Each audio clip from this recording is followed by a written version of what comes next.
The Gators Breakdown podcast is ready to go. I'm your host, David Waters, and you can find me on Twitter at GatorDave_SEC. Game week, home game week, with UT Martin coming to Gainesville. And joining me this episode to break down UT Martin and the recent polls that have been released, for going into week 2 is Will Miles. You can find Will Miles at his site at readandreaction.com and on Twitter at Will Miles SEC. Will, we got to watch some other teams kind of struggle along the way in this first week of football. Yeah, I wasn't going to pay a whole lot of attention to UT Martin, but they might be about as good as Georgia State, so that might be something that we need to pay attention to. But no, it was an interesting day. I got to tell you, there were a lot of teams out there that struggled, even the ones that didn't fall. Obviously you had Missouri losing to Wyoming, and then you had Tennessee losing to Georgia State, and you had Florida State losing to Boise State. But even Kentucky struggled a little bit. The game last night with Notre Dame and Louisville, Notre Dame struggled quite a bit. So there hadn't been anybody who's really come out and been crisp day one, I don't think. Michigan struggled a little bit with whoever they were playing. So I think it's indicative that the reduction in tackling, the reduction in live practices, and some of the health and safety things, which are important, I think do have an impact early in the season. Yeah, it was a more entertaining first week than I thought going into week 1, as you mentioned. Tennessee losing, FSU losing, South Carolina losing. Will Muschamp, can't get out of his own way, it seems, still up in Columbia. Missouri losing as well. Ole Miss struggling in the SEC against Memphis as well. So yeah, it was a more entertaining weekend than I thought, because the bottom half of the SEC didn't necessarily live up to the billing, and of course our biggest rivals out west just kind of falling apart and not hydrating the right way in the second half. Well, it wasn't even that Florida State lost. It was how they lost that really, they just couldn't be stopped in that first quarter. And it looked like they were going to run roughshod over Boise. And you're like, all right, even if Boise rights the ship, it's going to be tough for them to come back just because they're so far behind. And then, for some reason, that game took like 4.5 hours. So I had turned it off after the first quarter. I was watching something else and, doing some stuff with my kids. And I came back. It was like early in the fourth quarter, and all of a sudden Boise was right in it. I'm like, what in the world happened? So thankfully we've got a Twitter audience that let me know exactly what happened, and like 90% of the people, when I asked what happened, just replied Taggart. So a little did we know, a little hydrating. Oh my God. Like at some point the quotes coming out of Tallahassee after that loss just sound like they're from The Onion. And he's like, we're going to look at the stuff we did good, look at the stuff we did bad, and eliminate the bad. It's like, really? Like, you think that's what's going to fix this? It's like, I'm gonna send them my resume, man. Yeah, there we go. Well, I mean, at least you have a 500 record versus opponents, even if it is 0-0. I think it's interesting. If he's trying to get fired, he's got the perfect blueprint from that in Gainesville. So just make up some death threats, you're good to go. Yeah, there we go. Willie Taggart and a shark soon come. Oh man, that is, in some respects, I feel kind of sorry for him, except for that the Florida State fans have been rather vocal on Twitter this offseason about how much better they were going to be this year, and they still may be better. I think. Yeah, I think they are. Yeah. But I mean, at the end of the day, it doesn't matter how much better you are in the first half if you just get bulldozed in the second. I mean, what was it, like 114 plays or something like that? That their defense was on the field. They didn't have 100 yards of offense in the second half. Well, and I think Akers had like 90 yards of rushing in the first half and like 6 or something in the second. So, I mean, it was just a disaster all around out there. And I mean, obviously it was entertaining for those of us who are Florida fans, but entertaining Saturday very much all the way around. The only thing that would have made it better is if Vanderbilt could have put a better showing up against Georgia. Yeah, Georgia went out pretty fast on that one. I think kind of coasted, knew they had it won and wrapped up there. One more thing about the FSU thing and the fan base. Yeah, Will, because a week before they were watching Florida and Miami kind of play a slugfest, an ugly slugfest, and here they were feeling pretty good about themselves. Saw many tweets out there. Yeah, we're going to take care of both of these teams, and a week later, another team in orange and blue puts it on them. Yeah, well, and they were pretty close to getting out of that too. If they recover that fumble that Boise Yeah. State had deep in their territory, though, maybe if they'd had the turnover backpack, that extra motivation would have had one of those guys recover the fumble. So uh, this is eventually going to get played back at us. Yeah, I know, it's probably Perfect. fair. Hey, you got to We don't enjoy it when you got it, man. exactly, that's the thing. We don't troll too much on here. That's not really what we do, but when there's a chance, we will take advantage. Well, I just told my brother I was glad we went to Knoxville last year because this year it would have just been sad Knoxville if they were in Knoxville this year and we went to that game. So it was good to get that one off last year. Oh, that's one fan base I do not feel sorry for either. Well, was it you who tweeted out that Greg Schiano never would have lost to Georgia State? That was me. That was me. And then the smiling picture of Butch Jones in an Alabama jacket. Yeah, that was pretty good. So we've Like I had. said, I don't do it. I don't do it too much, but hopefully I strike gold when I do. I got to say, man, if every Florida bye week is like this, I'm going to have a grand old time this year.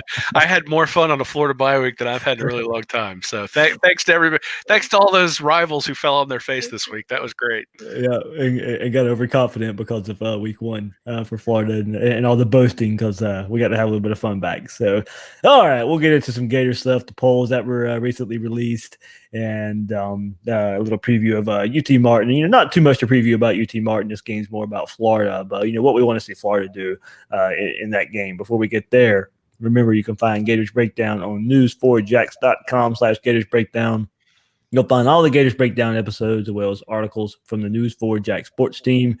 Also catch the podcast on Apple Podcasts, Google Podcasts, Spotify, YouTube. Using those services, please share, rate, and review the show.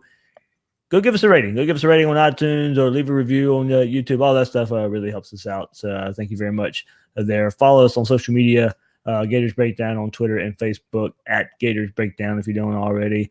And also, every week, a News 4 Jax exclusive, Talking with Troop, former Gators tight end Ben Troop joins me once a week this season on News 4 Jax and gives his thoughts and on the Gators. And Ben brings it every time he's on, really speaks his mind, has a really good insight on what the Gators are doing. So you can catch that every week exclusively on news4jax.com/Gators Breakdown. So on Tuesday, of course, because of Notre Dame and Louisville playing on Monday night, Labor Day night, we get the second iteration of the polls out there, and the Gators will take the field ranked 10th in the Amway coaches poll and 11th in the latest AP top 25 there when they take the field this weekend, this Saturday. Florida dropped slightly in both polls following its 24-20 victory over Miami in week 0. The Gators opened the season ranked 8th in both of those polls for a little refresher. So Notre Dame and Texas moved up a spot in each poll to bump Florida to 10th in the Amway coaches poll. Meanwhile, in the AP top 25, the Gators were also jumped by Auburn, the biggest mover in the poll when following their comeback win over Oregon on Saturday. So we knew, kind of looking at this poll with the way the narrative was of Florida in the close game versus Miami, and kind of the negative connotation, negative outlook for Florida after that game, the possibility of falling in these polls were there. After watching Notre Dame, I still, against the Louisville team that really struggled on the field last year, Louisville came out and kind of punched Notre Dame in the mouth to begin with. Still kind of surprised to see Notre Dame maybe jump Florida, but this is it's much more ado because of what we heard post Miami, the week leading, and the week between week 0, week 1, all the negative, all the negative info, all the negative sayings, all the negative commentary on Florida. And this was kind of, before we go into week 2, this was kind of just one more stamp, kind of just looking at Florida in a negative light. Yeah, I mean, I think it's a reflection that everybody watched Florida and Miami play. Yep. So even if you were an opposing coach, I mean, these coaches don't really fill out their own ballots, but but if you were the opposing staff that Saturday, a week ago, you probably had a little bit of free time, as opposed to coaches who were who were preparing for their week 2 game weren't watching Notre Dame and Louisville last night, and so you didn't see it. It didn't have the same panache and didn't have the same attention. And so it's a double-edged sword, right? If Florida had come out and blown the doors off of Miami, then they probably jump up to 4th or 5th, and you come out and you look a little bit sluggish and you turn the ball over a few times, and so you drop a couple spots. The the good news is I mean, anybody who watched Nebraska earlier in the day knows that they shouldn't be in the top 25 based on how they pulled it out.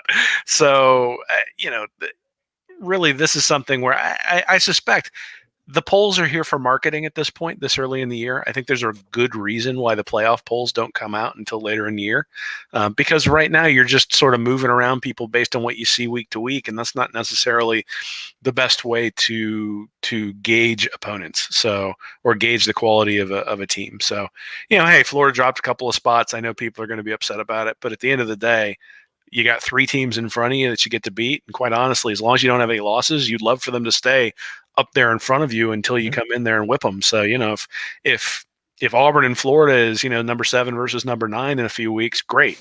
If Florida LSU is number 5 against number 7, great. Just keep beating them and keep climbing up those polls. And it's reflective that they're going to have to win those games to get to where they want to get to. Yeah, and what gets fans a lot out there, and I absolutely get it. Like I said, Notre Dame didn't necessarily look impressive. They stayed. They jumped Florida as well. Some other quarterbacks out there getting lauded for their play, while Felipe Franks, played better than a lot of those quarterbacks. Yeah, the costly turnover and a lot of that last interception is kind of magnified and spotlight just kind of in the game, just kind of like the game itself. And a lot of people remember that. But and then a lot of people are grading these quarterbacks on the curve too, if they're true freshmen or making their first starts, or all that alike. And I don't necessarily agree with that, but I can see a point there. But it just it does seem, just because of Florida Miami being that sole spotlight game that is being gritted on a curve, a little more critical there, and I get the fan angst there of you can go and look at how Ian Book played for Notre Dame, or Trevor Lawrence struggling against Georgia Tech, and some other quarterbacks in the SEC, Jake Bentley, Kelly Bryant, not necessarily living up to playing up to a standard either, and not necessarily getting shunned like Felipe Franks does there. So, and it also raises the question, Will, I did see this thrown out there. Was there any benefit of Florida playing Miami? If Florida had played UT Martin week 1 and goes out there and win 50-6, as you just said, and as we all know, these polls really mean nothing. So even winning 50-6 doesn't mean a whole lot, but you're probably not dropping in the polls at all. Was the 24-20 victory over Miami worth it? I say yes, because plainly put, you beat Miami. But a lot of people are saying, just because you won ugly, you kind of get penalized for it. Yeah, I guess you need to ask yourself, what's your goal? And if your goal is to make the playoff, and I think that's every team's goal coming in, especially a team that starts out the year ranked in the top 10, if your goal is to make the playoff, then Miami helps you accomplish that goal, even a narrow 24-20 win. So don't worry about the polls. Don't worry about any of that stuff. You don't have to worry about your perception. If you go 12-1 overall and you win the SEC championship game, you're going to be in a playoff. If you go 11-1 and get left out of the SEC championship game, but are perceived as one of the better teams, maybe you jump into the playoff because you had Miami and Florida State on your non-conference schedule versus some other conference that has, Georgia State on their schedule as a cupcake game. So, I am always going to be in favor of scheduling more aggressively. The other thing is that Florida made a whole lot more money playing Miami than they would have made playing somebody else, and that makes a difference. You look, we made fun of Florida State earlier, but they're really in a bind if they don't think Taggart's the guy, because they don't really have the funds to get out of the contract that they gave him. And so these sorts of games, the reason Florida was able to dispatch McElwain is partially because they played that game in Michigan and had the funds to do that. So, I think there are multiple benefits to playing Miami. I think the biggest one is that if you're going to go out and sell your recruits and sell your program as, hey, you're going to see large scale national television games on a regular basis, I mean, Florida can sell that now because they've got that set up, home and home with Miami coming up, home and home with Colorado, home and home with Texas. Players are going to get to play in those big time games, and yeah, it comes with criticism sometimes if you squeak it out. But I think in the broad scale of things, the positives far outweigh the negatives. Yeah, I agree there. That's a game. I think we'll do more for Florida. Florida knows where they stand more so now than they would have if they had played UT Martin week one or anything like that. So it is what it is. I say, embrace it, Gator fans. As a lot of fans out there have. I mean, I think you complain. I think you can complain and embrace it at the same time, Will, if that makes sense. So I think a lot of fans will do that, and to say, kind of embrace this role. I've always said Florida's that lightning rod school. There's never a dull moment. So, Florida's going to get looked at in a different light and kind of always has. But, looking forward to, getting the season and the first home game coming up and kind of just embrace the way, the national media and rivals look at Florida right now, because it could be a fun ride that way. Yeah, man. If you win every game 24-20, you're going to be playing for the title. Here we go. Right? Like that's really, like, who cares? Like, there are obviously things we want to see against Tennessee Martin, and we don't want it to be 24-20 because that does say something about the ability of the team to compete with Auburn and LSU and Georgia.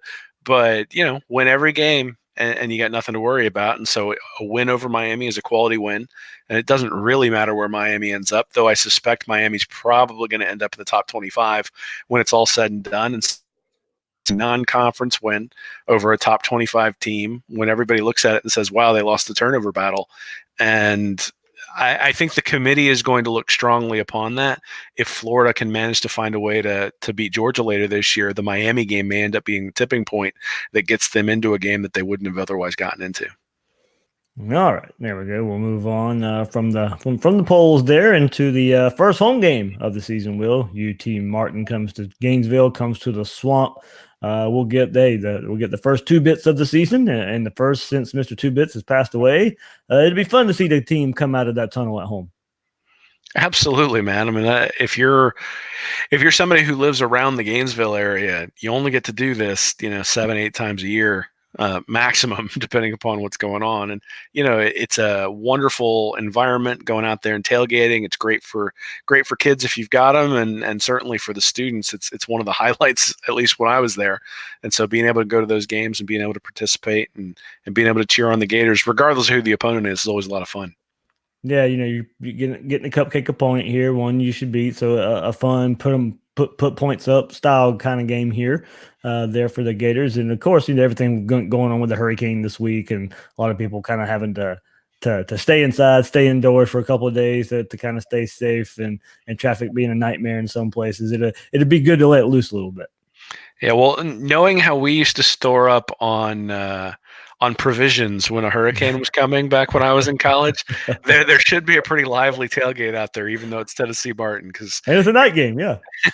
And everybody will have had all day to get lubed up, so it should be good. Obviously, the night game is nice just because it means it'll be at least a little bit cooler once the kickoff happens. And again, national television game, and the Florida fans get to show that they're going to fill the Swamp based on having a 10-3 season last year, starting out with a win over Miami. You would expect the stands to be reasonably full and everybody to be excited about showing the team the support that they deserve. Yeah, absolutely. And UT Martin, talking about this team coming in here, knocked off Northwestern State in a 42-20 win in its opener last week. Trailed 20-14 at the half, and there, so came back, win 42-20. It's Will, kind of just your typical cupcake here, not necessarily. As I said earlier, this game's definitely more about Florida than the opponent coming in here. Yeah, I mean, coming out of the Miami game, I think there are definitely things that we believe they need to fix. Most of them have to do with the running game. I mean, they only averaged, I think, 1.8 yards per rush or something the other day against Miami. And so, is that partially attributable to Miami? Sure. But is that partially attributable to missed assignments and poor blocking and poor decisions by the running backs and probably by the quarterback as well? Sure. So, those sorts of things you look to get tightened up.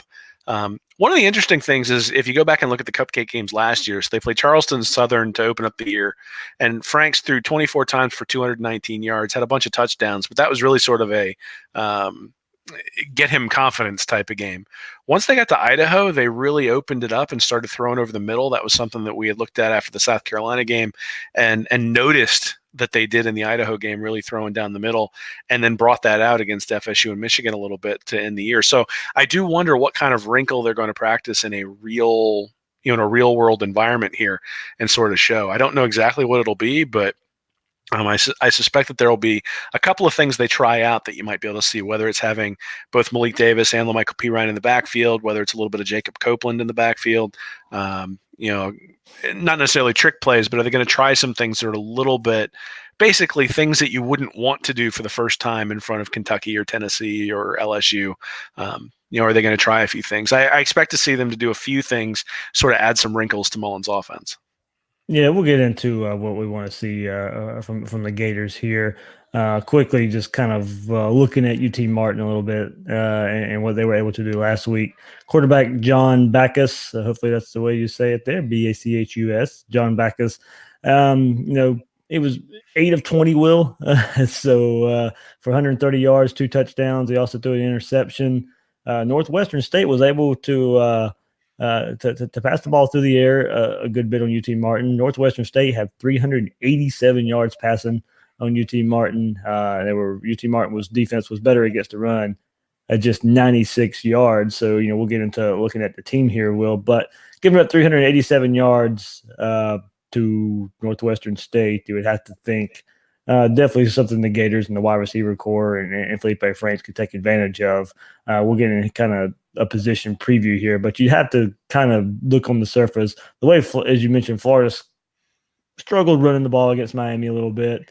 UT Martin only gave up 96 yards last week, but of course they're going to be overmatched here against Florida. It will be good to get this Gators running back core and running back depth there, and this offensive line, this still young offensive line, into a groove here.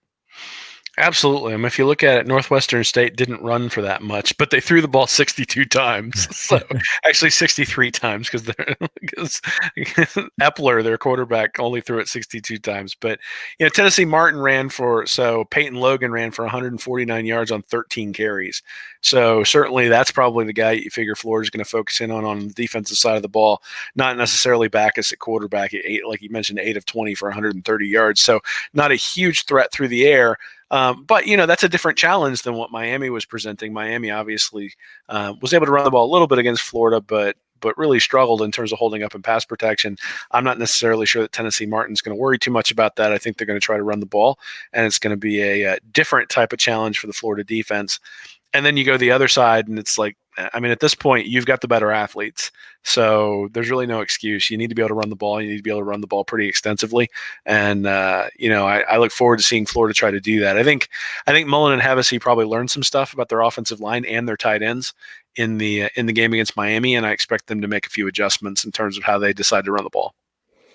All right, and we'll take a look at what we kind of expect here from we'll kind of go position by position. We can group a lot of these together, Will, before we jump off here. At quarterback, of course, what I'm looking for from Felipe Franks is control what he can control in this one. You can't control what people say about you out there, but you can control how you play. So play some smart football. Control. There's the interceptions. You can get better. Of course, with the first interception going back to the Miami game, Franks will, in a way, put it on Freddie Swain, or was it a high throw? We'll question that, but better decision making too. If you can take a sack, take a sack. Need to force the ball where it doesn't need to go, even though you're trying to throw it out of bounds. Sometimes taking a sack is the better route. We've broke down that play and those turnovers ad nauseum here on the podcast. But now it's just control what you can control and play smart. But in the grand scheme of things, Will. For Felipe Franks. And of course, he was, kind of put down the last 2 weeks or last week and a half from the national media out there. We saw it left and right because of, we mentioned the spotlight Florida Miami was in. And your latest on read and reaction here, there's the thought out there that Felipe Franks has regressed from last year. And your latest on read and reaction is showing why he has not regressed and is a better quarterback than what we saw last year. Yeah, I mean, I think we need to say a few things up front. Is one, it's one game, Yep. so you never want to make generalizations about somebody off of a one game sample size. But I think the turnovers really obscured pretty decent play by Franks. I mean, obviously the throw to Tony is a big chunky yardage, but that counts. The throw to Hammond was beautiful, and he looked off the safety in a way that he didn't a couple years ago, and that or last year even. And that was one of the things that I highlighted in the articles. I had one play specifically where Georgia was in cover 2 and he threw an interception, and then against Miami, Miami was in a cover 2 and he hit the tight end streaking down the middle. And then there was a play against Georgia where Georgia was playing single high safety and Frank sort of threw right into the teeth. And then the throw to Hammond was against the single high safety look, and he did some things to help get that receiver open. So, Franks is not perfect. I don't think he's ever going to be perfect. I think there are going to be people who are critical of him regardless. But when you look at any of the statistics that you use to measure efficiency for a quarterback, so you look at QB rating, you look at yards above replacement, which I like using, anything that doesn't incorporate clutchness or really turnovers at bad times, Franks grades out really well in the game. I think when you start looking at turnovers, obviously they're important, but people have pointed out QBR as one of the ratings that are being used out there. And one of the flaws with that is that, some guy goes out there and throws 4 picks in a game where his offense, let's say they run for 500 yards and the offense scores 45 points, but he throws 5 picks. His QBR ends up better than Frank's in this particular game, just because Frank's turnovers happened when the game was close, and those count against him quite a bit. So, Frank's traditionally over his 2 years, even 2 years ago in 2017, he didn't turn the ball over that much. He was not a turnover machine. And so I don't think you expect 4 turnovers from the Florida offense on a fairly regular basis. This was more of an anomaly where there were a few things that were his fault. There were a few things that weren't. But obviously when you add it up, it made it feel like the offense was hiccuping. But, I think he was 5 of 9 on throws 10 plus yards past the line of scrimmage. They didn't take a whole lot of shots downfield, but when they did, he was accurate. And he had 63% of his passes completed. His yards above replacement was 1.19. His QB rating was 153. So, if you'd have told me those numbers before the game, I would have said Florida wins by 4 touchdowns, and the turnovers are what kept it in control. So obviously he needs to fix that. You can't just go out there and turn the ball over all the time. But I think his history indicates he won't. And I think the underlying statistics say that, it's not as if he's back to 2017 Franks or anything like that. This was not the Georgia game or even the Missouri game where you just looked at it and said, oh, geez, like it's time to give Emory a shot or Trask a shot. Like, we're not at that point at all. No. He did some things well. He did some things poorly. But overall, he kind of started out right where he left off at the end of last year. And if you think about how much he improved from game 1 to game 13 last year, if he's starting at the baseline of game 12 or 13 last year and he's going to grow a little bit throughout the season, I think he could be pretty encouraged about how this Florida team's going to play on offense. Yeah, I mean, the hope here is he has not hit his ceiling, and he can continue to grow, like you said, as this season progresses. And man, I had a thought, and I kind of forgot where I was going to go next with that one with Franks. But one of the things I was going to say is his yards above replacement against top 25 teams in 2017 was minus 4.01, which is like about as bad as you could possibly be. And then you look at last year, and against top 25 opponents, it was minus 0.54. So below average against top 25 teams. So do you think that Miami's a top 25 team? That's kind of an important question when it comes to analyzing how he played. I think Miami's going to end up being a top 25 team. I think they might win their division and then get stomped by Clemson in the championship game. But I think they might win their division. And so if you think Miami's a top 25 team, well, Frank's just put up a YAR of 1.19. So really like better than Jake Fromm last year for the entire year. again, he's got to fix the turnovers, but I'm encouraged when I look at the underlying stats that say, 9.4 yards per attempt. Well, that's more than more than he had in wins last year. In wins, he only averaged 8.4. So, there's really an opportunity here, I think, to look at some of the things and say, I'm encouraged by some of the things he did, obviously discouraged by other things that he did. But at the end of the day, you got away with some of those things in a win against probably a fairly quality opponent. And he's going to have a few games to fix it now before Auburn comes up. Yeah, and I think where I was definitely gonna go now, I remember, is I think the criticism for Franks, a lot of does go back to 2017, and that's his first year when people will say, oh, he can't make those mistakes in his third season playing. I'm sorry, and I'm not trying to make an excuse for the kid. 2017 didn't happen to me, in my opinion. That experience there was, probably more damaging than it was helpful when it's all said and done. I don't think he got a lot of. He didn't, the coaching in high school. I don't, not to kind of down what he was getting or downplay what he was getting in high school, but it wasn't. He wasn't getting the coaching that a lot of these other top prospects were getting at the coaching position. And then we know McElwain and Nussmeier and the train wreck that was. So, to me, for all intents and purposes, last year was his first year. Definitely, of course, his first year under Mullen. He's still going to learn that offense. He's still learning the nuances of being a quarterback under Dan Mullen, the things he's looking for. So I do think, sometimes the judgment on Franks is too much because that 2017 season really gets lumped in when you start talking about him as a quarterback. Sure. I mean, and I think obviously first impressions matter, right? I mean, they don't just they don't just go away. But at the same time, I mean, I don't know what people expect of him other than that he's going to play hard. Like, and at no point did I think he wasn't playing hard. And to me, as long as he's playing hard, I'm happy to have him out there. You look at and he doesn't get in trouble off the field. Well, that's the thing. I went in on Herb Street pretty good, and McElroy pretty good in the article as well. Just because, I mean, when Jameis Winston was out, getting suspended for games, people were talking, Herb Street particularly was talking about how, Florida State had other problems than just Jameis Winston. And so basically what he's saying is Winston's a really good player. You just sort of weather the suspension. And all of a sudden, Franks has a game where he turns the ball over a few times, looks a little bit careless, and it's like, oh, he's got maturity issues because he's staring at the camera and saying some things you don't like. Well, I mean, he hasn't gotten arrested. He hasn't had any team discipline that we're aware of. Nothing from an academic perspective that we're aware of. His teammates seem to really like him, and he's made a few mistakes on the field. Like, I don't know. How do you tie those mistakes to some narrative of misbehavior? Because there isn't any misbehavior. And I'd point out too, I mean, you look at Herbert for Oregon. He was 28 of 37, 242.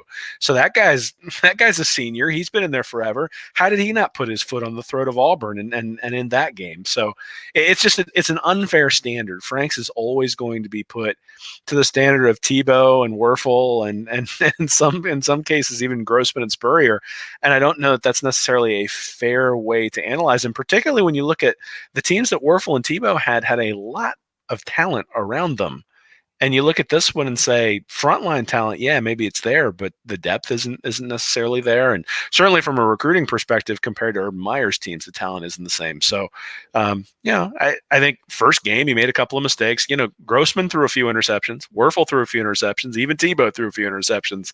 And, I'm not saying he's those guys. I don't think he is those guys. But at the same time, I don't get the vitriol from his own fan base about how he's played. But certainly I think 2017 has a lot to do with that. And it's sort of tied into he's McElwain's guy. And the backup quarterback is always the most popular guy on the field until he has to play. So, I suspect that just like last year, Franks is going to play all year. And I think by the end of the year, fans are going to be happy that he did. All right, one more thing that UF sent out and kind of some notes there for the UT Martin game, but looking back at what Felipe Franks did versus Miami, his 254 passing yards tied for the third highest total of Felipe Franks' career and was the first quarterback since Wisconsin's Alex Hornibrook, who threw for 258 yards in 2017 versus Miami, to throw for 250 yards against Miami's defense. So the first quarterback since 2017 at bowl game there. So no quarterback last year threw for 250 yards against Miami's defense. And Franks was also the first quarterback since Hornibrook, the same game in 2017, the bowl game there, to attempt at least 25 passes and finish with a completion percentage of 60+% versus this Miami defense. So, Will, we knew going into that game how the athletes and Miami's defense and what they could bring to the table, and Felipe Franks, you have to go back almost to a complete season. You can't even go even as bad as Miami was last year. They still shut some opposing offenses down, and I think as we kind of have said over and over again, minus the turnovers, Felipe Franks, and don't get me wrong, they count, and you can say this for a lot of quarterbacks, of course, but minus the turnovers, he put up one of the best performances against Miami in quite some time. Well, he also had no running game. Yeah, and so I think we need to keep that in the front of our minds as well. Is that last year when Franks would make mistakes, they were still running for 200 yards. This year he was making mistakes, and the windows are tighter when you can't run the ball. And in this case, the tipped ball to Swain, I think that's a mistake by Franks. I mean, that ball has to be thrown better. But the only turnover that's really unconscionable was the interception at the end. Yeah. And unfortunately, the interception at the end is the one that sticks in your mind when you're thinking about the overall game, right? Like if he'd have thrown that interception in the second quarter, and then he'd thrown the one over the middle that was tipped, you'd look at that and go, oh, God, if he'd have just brought it down a little bit, Florida's got a first down and maybe even more. And I see the logic in that play, and the play was at least executed well. It was just the throw was a little bit high. The problem is that the interception at the end looked terrible.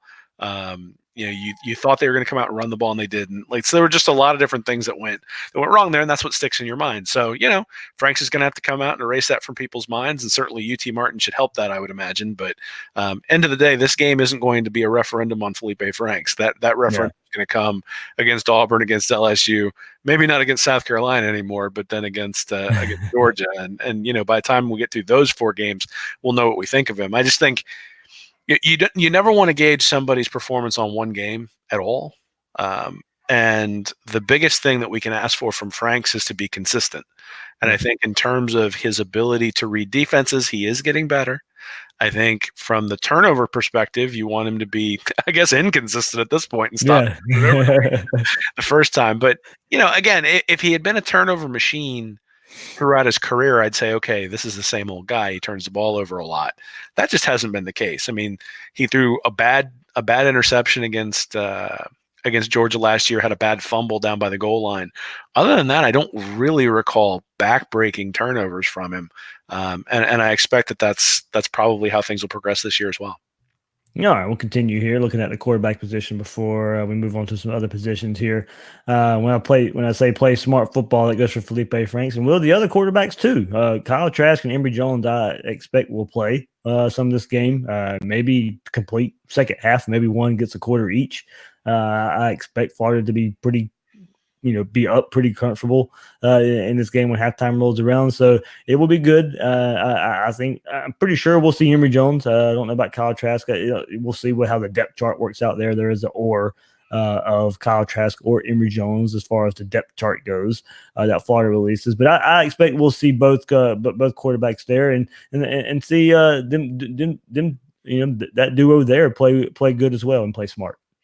Yeah, boy, how times have changed that we expect the blowout and expect to be able to see the backup quarterbacks in these games, as opposed to having to win this like 24-16 like we did for Muschamp or McElwain. And so, I think we'll see Emory. I think he's the future of the position, you got to think. And if Trask is beating him out, I think that says something about Emory, and probably that actually would be something that would probably worry me a little bit if I'm a Florida fan, just for next year, especially if Franks decides to move on to the NFL.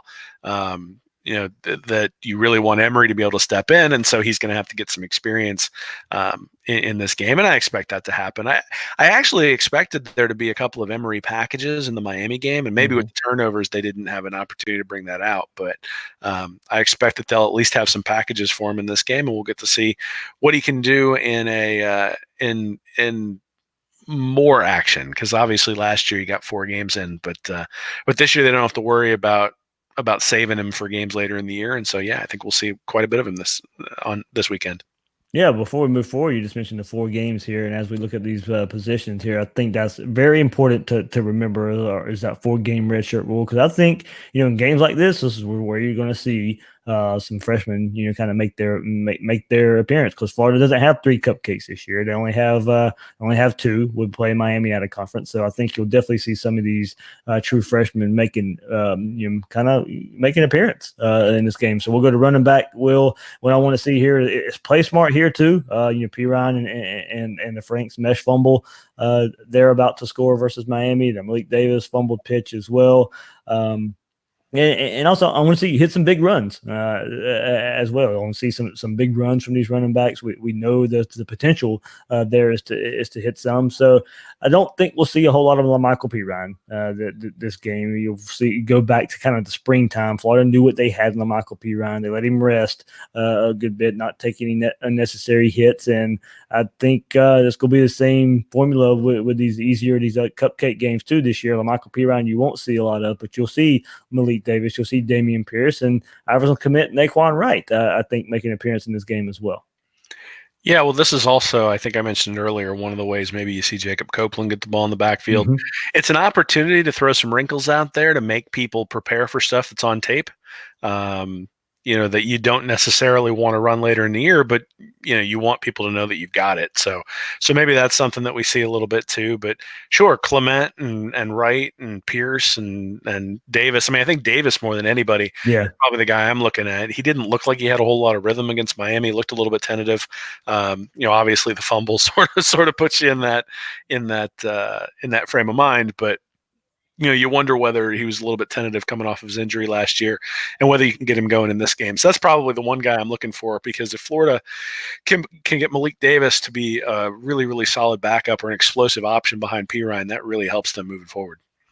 Yeah, let's move it to the offensive line. Well, this is one group I just really want to see how they line up and how much they play together. Of course, just kind of talking about what they need to do, get more push and continue to show promise and pass blocking, but there's not a lot of game reps experience with the starting 5 together. So how valuable is that, even though it's an overmatched opponent? How does this staff, how does Hevesy and Mullen value these starting 5 guys getting reps together? And I think they need as many reps as they can get together, but you also need these guys to stay healthy. So this also could be a time where you see some young offensive linemen, a lot of true freshmen Florida has, or second year but didn't play, redshirt offensive lineman Florida has, but just in case those guys are needed, just because of how thin Florida is on experience, that these guys may be needed at some point this season. So Richard Garage, Ethan White, Michael Tarquin, Kingsley Igweken, TJ Moore, I think we'll see those guys rotated, maybe even early on as well. I think you get that's one thing. I don't know how they'll do this. I think you give your starting 5 a good bit of reps, but I think you start mixing and matching a little bit, just because at some point this season, yes, Florida stayed really healthy on the offensive line last season, but at some point this season, you're going to need the names I just Garage, White, Tarquin, Igweken, Moore to probably step in at some point this season. Yeah, well, this is one of those games where you can pull somebody when they miss an assignment, right? Yeah. Against Miami, maybe you get Franks killed if you pull somebody from the assignment. Against Tennessee Martin, you should be able to yank somebody out and still have confidence that your second team guy is going to protect your quarterback. I think the good news for Florida is they got away with substandard offensive line play, or substandard blocking, at least in the running game. The pass blocking wasn't terrible, but they got away with substandard blocking in the run game against Miami in a way that they weren't able to get away with against Kentucky last year. And, they put the game on Frank's back, and then Frank's just got drilled throughout that game against Kentucky.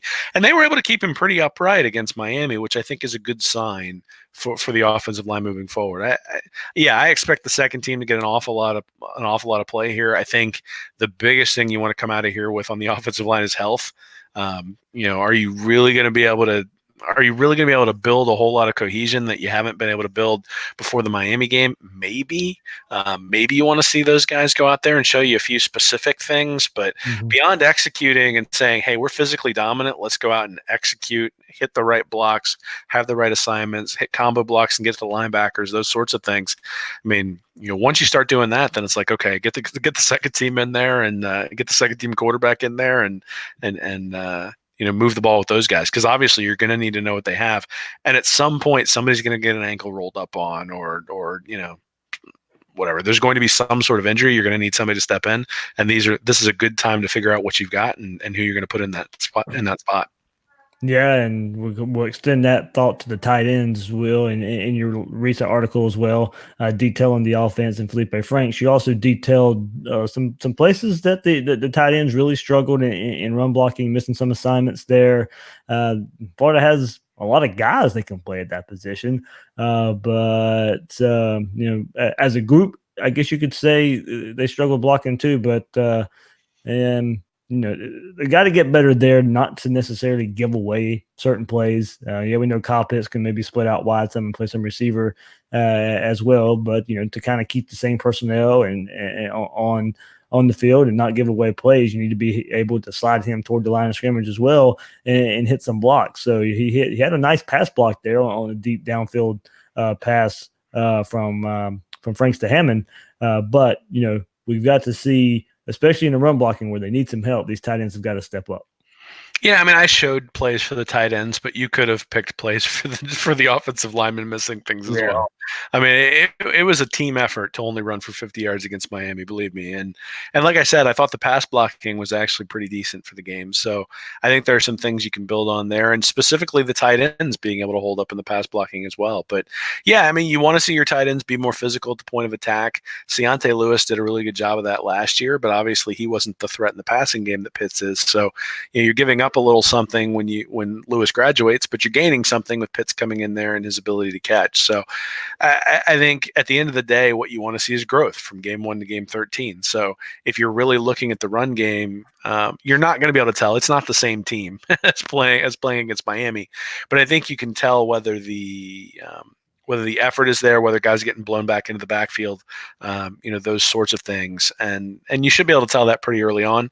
But again, I think in this case, you've got a team that's physically overmatched and should, everybody should look better just because of who they're playing. And the wide receivers, as far as that group goes, we know what Florida has, 6-7 deep, but with the starters, this is all about getting younger players involved here for me, because the guys that would need to be counted on next year, in your Jacob Copeland, in your Rick Wells, maybe even freshmen, Trent Rittermore, Jamarcus Weston, Deontay Marks, those guys that they're available to play, get their feet wet, still have some games to play, of course, with to save their red shirt, but especially Copeland and Wells, those are two guys that you will be heavily in the rotation next year, maybe even the top, 2 or 3 guys, according to if anybody comes back there for some guys that are eligible. But Copeland and Wells are 2 guys I would be really keeping an eye out for in a game that you can get them some playing time. Yeah, it's interesting in the second game of the year to be talking about preparing for next year, but certainly that's the job of the coach, to make sure that he's getting people playing time and that he's keeping them happy, because the last thing you'd want is for Copeland or someone like him to decide, there are greener pastures someplace else. They didn't give me the playing time that I wanted in games where I could have gotten it. So keeping all the guys happy, that was something we talked about during the preview, was just sort of previewing the season, was keeping everybody happy is going to be something that's a challenge for Mullen, and this is an opportunity to do that. I think the other place maybe that you think about the wide receivers is on special teams. It's an opportunity to give these guys an opportunity to shine on special teams and maybe get an opportunity to work their way into the rotation by doing things on that side of the ball. And then if you decide, we'd like to keep the red shirt, that's fine. But really, that's where young guys are going to be able to make a mark. So guys like Weston and that. In that ilk, those guys who are maybe younger that we haven't necessarily thought of as being immediate impact guys. One of the places they can make immediate impact is on special teams. And, instead of having somebody like Swain back there catching punts, if you've got somebody else who can go back there and do that in this game and show that he's capable to do that, maybe at some point an injury comes up and the opportunity arises for that player to step up when it's time on special teams. No, I moved to the other side of the ball, and defensive line kind of buck position for me continue to play well, especially at end. Defensive tackle, hopefully TJ Slayton's back and he can get the reps the week before the Kentucky game. One freshman I expect to see here, and I'm excited to see, is Mamu Diabate. Came in spring, really mature player. for a young guy. I'm ready to see what he can do, and also throw in Chris Bogle into that category as well. He was a guy who was a late arrival, not necessarily late, but a summer arrival there, I should say, and it come in and kind of impress the staff right away as well. So Diabate, Bogle, and some young players there. I'm excited to see what they could bring to the table too, because as much as guys want to play, this is also about making sure you come out of a game like this healthy. So while we know we like what Florida has at defensive end, rush in position, this is a really good chance for Diabate and Bogle and some other young players to go in there and get some reps. Sure, and some of the other guys like Carter and Chatfield, Yeah. guys you might be looking at as well. Yes, this is when they get into the teeth of the SEC schedule. When that Georgia game comes up, they will not have been able to have the same 4 guys on the defensive line or same 3 guys plus the buck on the defensive line for the 4-game stretch that they'll be coming off of. I mean, at some point, somebody's going to have an injury or just going to need a blow in the Georgia game, and you can't have a huge drop off when it comes to that point. So, one of the things that we need to start seeing is it can't just be Zuniga and Grenard who are getting pressure, and that's not what we saw in the first game. I mean, the pressure was coming from all over the place, but when it comes to the defensive line, there, Kyrie Campbell and TJ Slayton and Carter and Chatfield and those guys, they're all going to have to start bringing pressure as well, because they're going to need to have a rotation in those games when it comes to SEC play. And this is an opportunity to see who can step up against a lesser opponent. But if you can step up against Tennessee Martin, then you get the opportunity to step up against Kentucky and Tennessee and as you get into the SEC schedule. Absolutely. Moving back to linebacker, Mari Burney, Ventrell Miller, James Houston. I expect those guys to get a lot of reps here. We know what David Reese can do. There's no need for him to play a whole lot this game. But Burney, as long him figuring out the linebacker position, everything. Miller and Houston just need more game reps as well. Do we see Tyron Hopper in the game make an appearance there? Starting with this group, you can also mention fixing tackling, Will, and working on that, and hopefully an improvement from what we saw, in the Miami game. But we'll get to the secondary in a minute and the issue for tackling there. But it really does start with that linebacker core and that second level of a group that needs to show they can tackle better as well. Absolutely. Though we saw that across college football this past week as well, that there were teams that had trouble tackling. None of our DBs absolutely pancaked any of our linebackers going after a run like Tennessee did. So I think again, you come out of the game against Miami saying there are things to fix, but at least we got out of it with a win. And I think the tackling is maybe the space on the defense where you look at it and say, yeah, that's absolutely a place where Florida needs to emphasize things, and I'm sure that they will. And I'm sure a lot of those things are going to get cleaned up as well. We mentioned earlier, I guess at the last show I was on, where guys were basically in the right gap. They just weren't wrapping up and bringing the guy to the ground. So I think that'll be an area of emphasis, particularly for guys who haven't played linebacker at Florida quite a bit. I mean, you don't worry about that with David Reese, but Ventrell Miller and Amari Burney and some of those other guys who are going to be in there at linebacker, those guys don't necessarily have a history of being good tacklers. And so you don't know whether they're a good tackler until they show it. And this is their opportunity to do that. All right, then, as I said, we can definitely talk about tackling with the cornerbacks as well. It'd be nice to see Wilson and Henderson be a little more physical in this game, but they're not really going to be needed for this game. So get them off the field. I really want to see Kyer Elam, Chester Kimbrough, Jadon Hill in this game. This game will be well out of hand early on, and Wilson and Henderson will need to be limited. Plus, each freshman needs some game reps. There will be at times this year they're probably counted on. And also some better assignment football from Trey Dean. He was out of place too much in the Miami game. So things I'm looking for there is getting these true freshmen on the field, because the luxury for being able to play these guys in this game is, I think, it is a luxury for now, but there will be a point this season I think you'll need Elam, Kimbrough, Hill to step in for a few plays, or even more if forbid an injury happens. But there'll be some point this year where I think you'll need those guys there. So you really throw them into the fire here. As I don't think the opponent will be able to bring too much, but I think they can get a lot of snaps and a lot of game time here. Yeah, well, I mean, this is where you really can't afford an injury to the starters if you're Florida. Mhm. Those guys are going to have to carry you through the entire year unless the freshmen step up. So not only is this an opportunity to see what you've got with those freshmen, but it's an opportunity to avoid having the injury on the backside in a game that, for all intents and purposes, Florida should win going away and going away pretty easily. So, I suspect, like you said, that they're going to get Marco and CJ out of there pretty early and give some of those younger guys a shot, and it'll be interesting to see what they have. But again, more so just to make sure you don't get somebody who's rolled up on. But this is where the poor tackling and that sort of stuff really starts to come into play, because you can't get better at it without actually doing it live. And so this is an opportunity to do it live, but every time you play a game, there's an injury opportunity that's there. And so that's something that Mullen really is going to have to manage with his defensive backs, because if you've got guys out there who are dinged, you got to make sure that they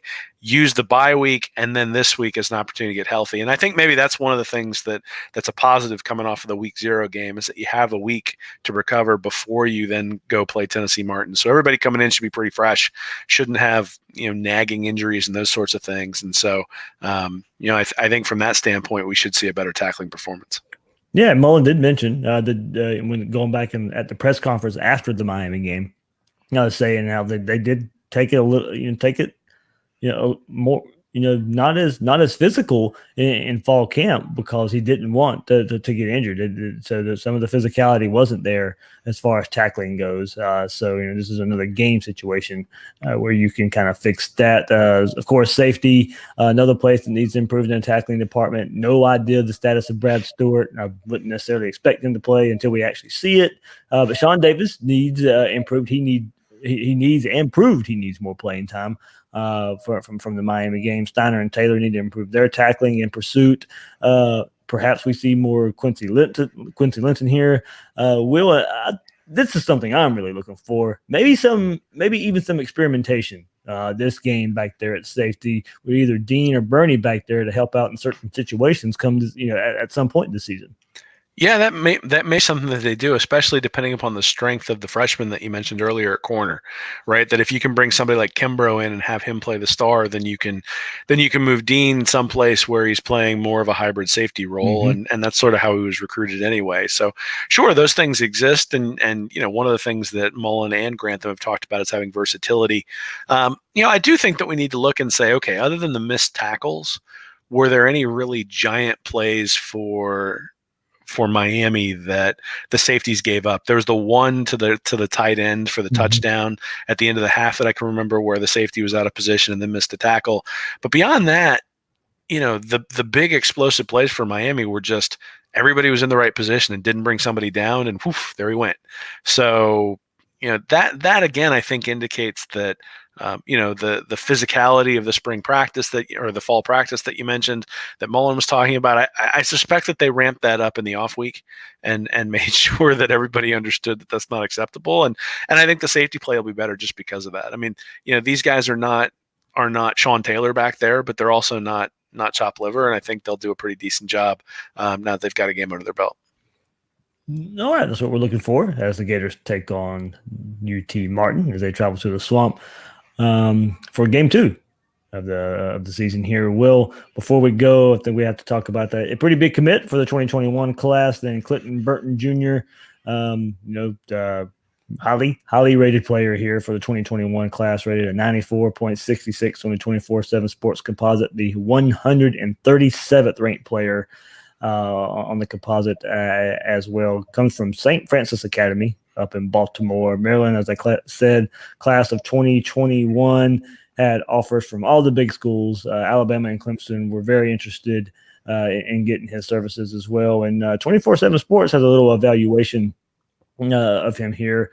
Good frame with ability to play at 190 pounds, instinctual, tough, fearless, excellent stop-start ability, plus acceleration and drives well on balls thrown in front, physical at jam and in tackling, big play possibility, speed to cover across field, quick and short space, smart and composed, willing to set edge and influence run game, has to continue work on back pedal and transition into turning and running with receiver, increasing upper body strength important, a multi-year starter at a top 15 program, could develop into a mid-round NFL selection. So we'll kind of going around and what he says. Of course, he's from the Maryland, the DMV area up there. Some big time prospects Florida has had in that area: Percy Harvin, Joe Hayden, and Torian Gray.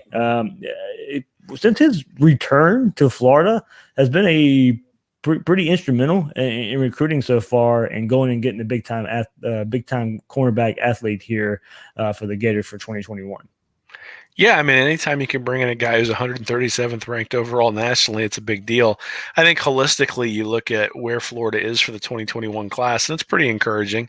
So the first part is they're number one in the SEC. Now they only have five commits right now, but again, you look at that early on and say, okay, you're number one in the SEC with the commits that you have. And so, 91.82 is their overall ranking for those five guys. That's significantly better than where they are right now for the 2020 class, where they're at 90.08. So, there's been no doubt that Mullen is upgrading the talent at Florida. Question is always, is he upgrading the talent to the point where he's going to be able to compete with Georgia and Alabama? We're going to see. But certainly they needed a defensive back after, Chris Steele going back to USC after this year and some of the defections that they may have in the not too distant future. I mean, if Trey Dean and CJ Henderson and Marco Wilson play the way we expect them to play, those guys are not going to be at Florida for 4 years. And so you're going to have to restock the cupboards, and this is part of that. All right. Yeah. Good start to the 2021 class there, and a big time commitment there in Clint Burton Jr. from St. Francis. So, yep. Well, good episode, man. And hey, there's some good games Saturday as well for Texas and LSU, and also Clemson and Texas A&M. So, kind of a statement Saturday for some big time SEC programs. Absolutely. We got the fighting Burrows out there for LSU, and we'll see whether the success he had earlier in the week was because they were playing a cupcake, or whether he sort of carried that over. And same thing with A&M. I mean, I think one of the offensive linemen for A&M guaranteed a victory over Clemson, and Jimbo wasn't too happy about that. So I think his quote was, "He better play well." Yeah. So, it should be exciting Saturday. I mean, once you get past that first week, I mean, I think that's one of the things that was so cool about this past week is usually that first week of college football sort of ho-hum.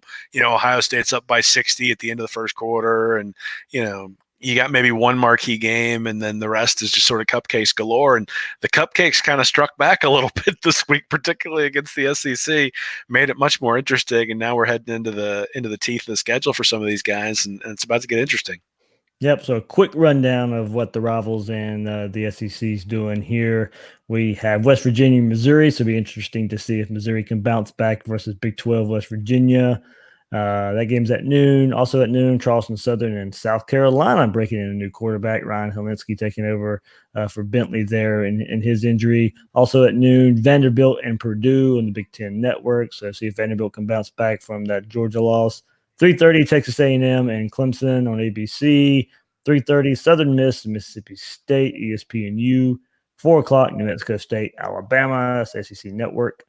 4 o'clock, Murray State and Georgia, ESPN2. 7 o'clock, BYU and Tennessee. Will, man, can Tennessee start 0-2? Who they got coming up after BYU? Like that could be I'm pretty sure it's a cupcake after that, but I'm not sure. Well, I mean, Fulmer was out there on the field apparently today. Yeah. Look at it practice, and I'm like, oh, this is getting juicy. This is gonna get real interesting real fast, because I mean, as much as we make fun of that fan base, that's a proud program. Yeah. And so to lose to Georgia State, I mean, we used to make fun of you can't spell citrus without UT, but they'd kill for the Citrus Bowl right now after that first game. So, the SEC is better when Tennessee is at least good.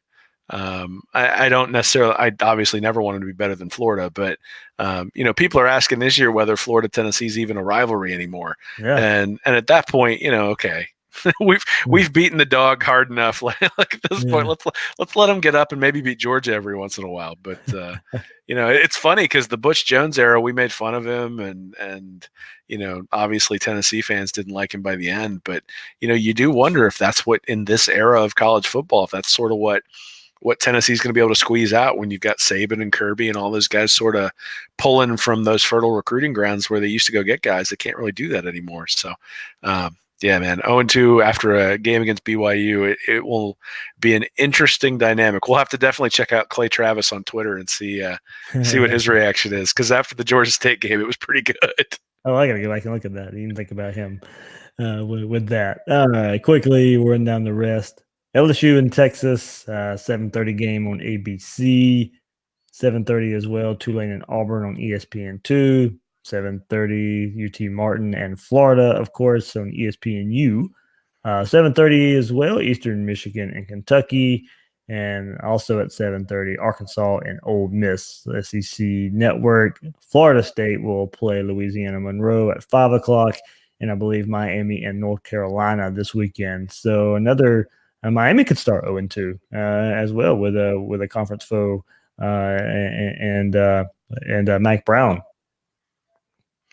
Well, we hope not. We want Miami to be good by the end of the year. So I suspect Miami's better than most people think. I think they'll probably take care of business against North Carolina. Yeah, I think so too. So, all right, there we go, Will. A little SEC rival slate rundown before we go here. And what's coming up on Read and Reaction? And I guess are you doing the fourth quarter thing too? Yeah, we're gonna do it. Mike Pfeffer and I are gonna do the fourth quarter again for the Tennessee Martin game.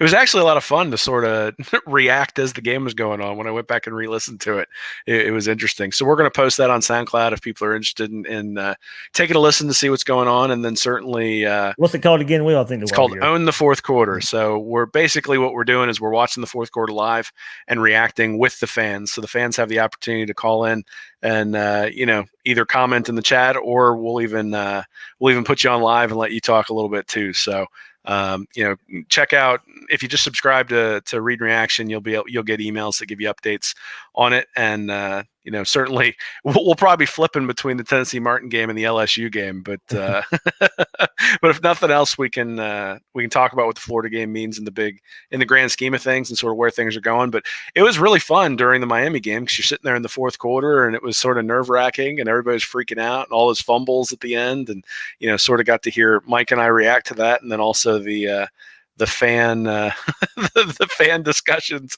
in the background on the chat were entertaining too. So it's a good time and hopefully people enjoy it. So check it out if you get an opportunity. Like I said, just subscribe on the website and you'll get the information. Sounds good. Yeah, sounds good. That's at readandreaction.com. You can catch Will's articles there as well. We'll have a game review up Sunday, Monday. We're kind of around that time there as well. You can catch him on Twitter at Will Miles SEC. I'm the host of Gators Breakdown, David Waters. You can find me on Twitter at GatorDave_SEC. Guys and girls out there, thanks for listening to this episode of Gators Breakdown.